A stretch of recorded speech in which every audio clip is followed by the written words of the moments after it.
I'm Emily, a 33-year-old who loves both cooking and eating. My husband, Michael, who is 2 years older than me, also loves to eat. We met at a morning buffet. It was an all-you-can-eat and drink for $6, and as a big eater, I went there every weekend. That's where Michael, who also came every weekend, approached me. He was quite handsome, and despite eating a lot, he was slim, which I had always envied. I said to him, "Michael, you eat so much but don't gain weight." Then he laughed and said, "Well, I barely eat anything 6 days a week because I'm broke." He told me, "Emily, you eat as much as I do but you're still slim."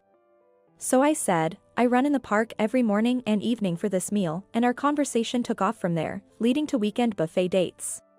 After dating for 3 years and when the topic of marriage came up, I thought we were a perfect match in terms of personality. But there was one thing that worried me. Michael's salary was quite low, as he mentioned about his broke lifestyle. Honestly, it was about the same as mine, working as a clerk in a small company. If we combined our salaries, we could just manage as a couple, but if we had a child, it seemed impossible, which worried me. However, Michael, being carefree, said, "It'll be fine. There are families with less income and 2 kids. Worst case, we can borrow from my dad. Indeed, my parents would also probably help us out for their grandchild." So, with such wishful thinking, we decided to marry, not having a ceremony or reception. However, it didn't take a month to realize that our financial planning was too optimistic. Renting a new apartment involved not just rent, but also a security deposit, key money, brokerage fees, and moving expenses. For furniture, which we had previously made do with cheap items, Michael ordered a set costing several $1,000s without consulting me. We had to buy new curtains because the sizes didn't match. We also had to repurchase all our dishes after Michael accidentally broke them during the moving. Our new home was indeed lovely, but I was anxious about how much would be deducted from our account next month.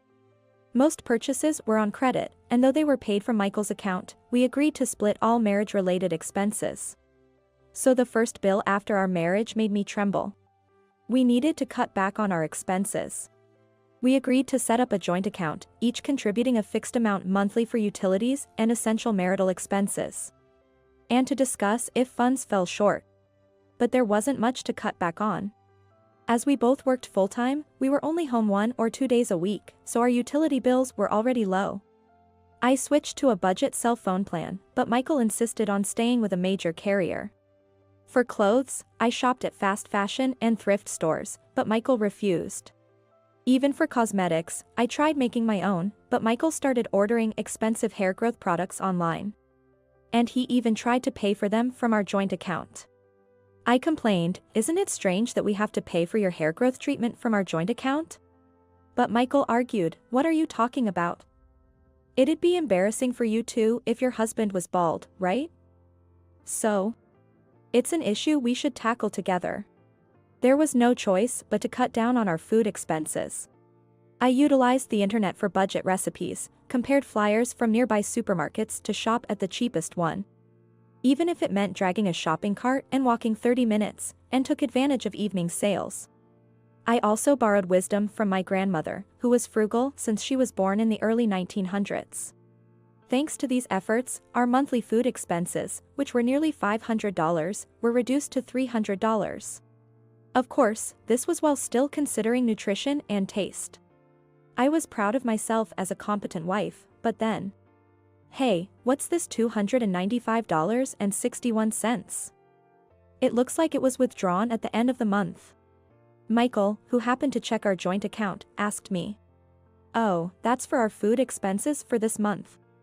I had been paying up front and withdrawing the total from our joint account at the end of the month.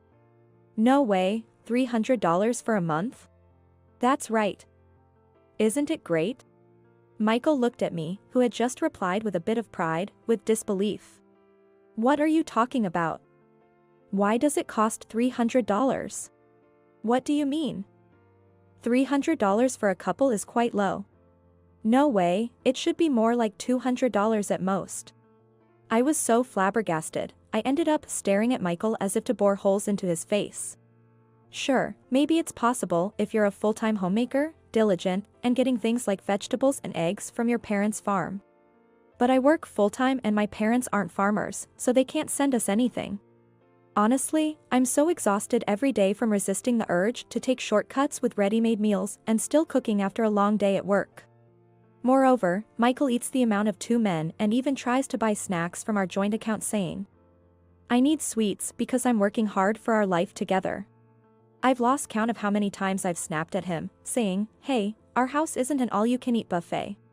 Still, keeping our monthly food expenses to $300 should be commended, right? It might seem trivial, but my feelings for Michael plummeted rapidly. Seeing me like this, Michael apparently thought of getting his mom to scold me for being wrong.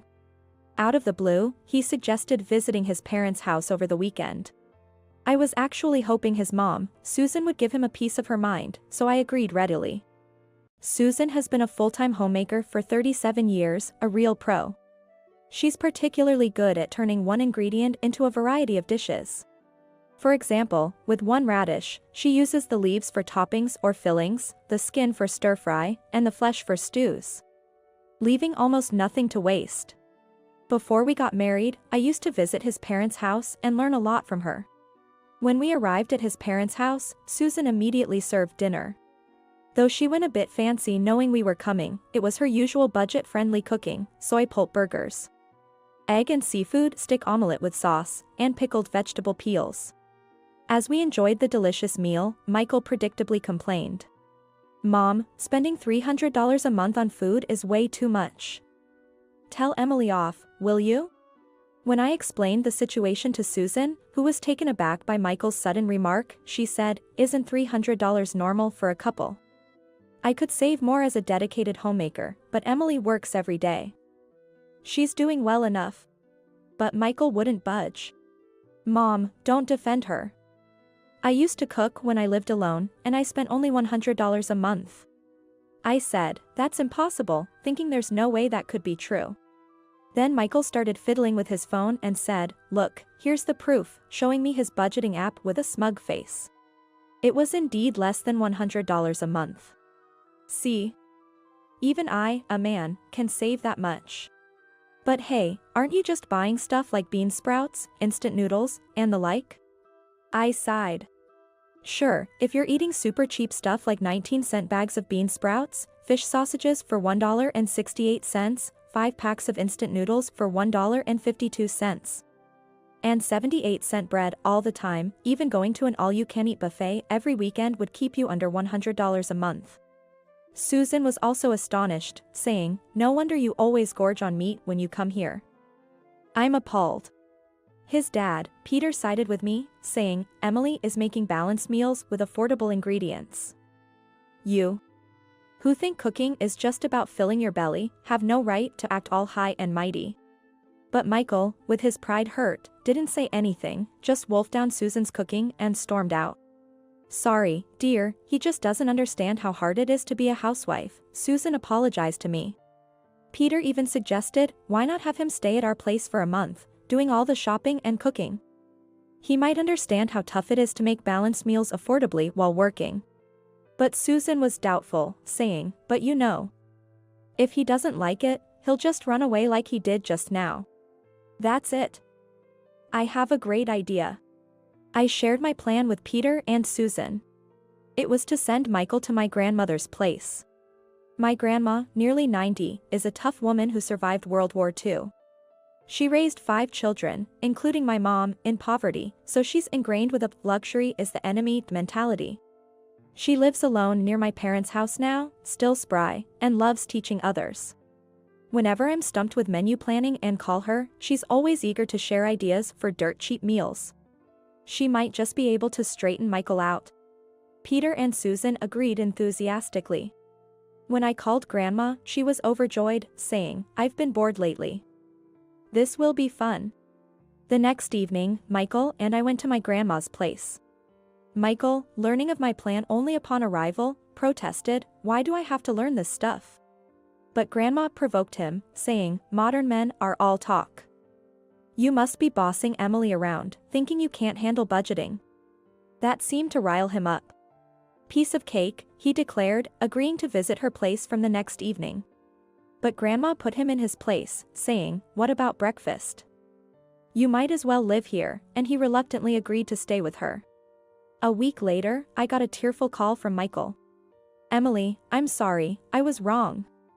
I've reflected on it, please help me. From what Michael told me, it sounded like my grandmother really gave him a hard time. When he threw away the water that has been used to wash rice, she scolded him, "What are you throwing away? That can be used to clean oily dishes and for wiping down surfaces, even for blanching vegetables." If he tried to throw away the roots of spring onions, she would strike like lightning, saying, "Plant them in the soil. They'll be edible in a few months, don't you know that?" When he brought home store-bought salad dressing, she yelled at him, "You can make it cheaper with oil and vinegar. Anyway, we don't need fancy dressings." If he said he wanted to eat meat, she'd scold him, "Tofu has protein too. Don't be extravagant." And so, it seems he was lectured like this every day. He was also put in charge of buying groceries, so he learned firsthand how much money he had been carelessly spending on food. I didn't know.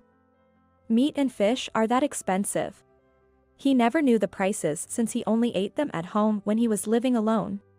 Michael caved after just a week, but I had anticipated he wouldn't last a month and made him sign a contract to pay me $1,000 if he didn't. Since Michael couldn't afford that, he reluctantly tried hard to last a month at my grandmother's. Since then, Michael not only stopped complaining about food expenses, but also started buying clothes at fast fashion stores and switched to a budget cell phone plan.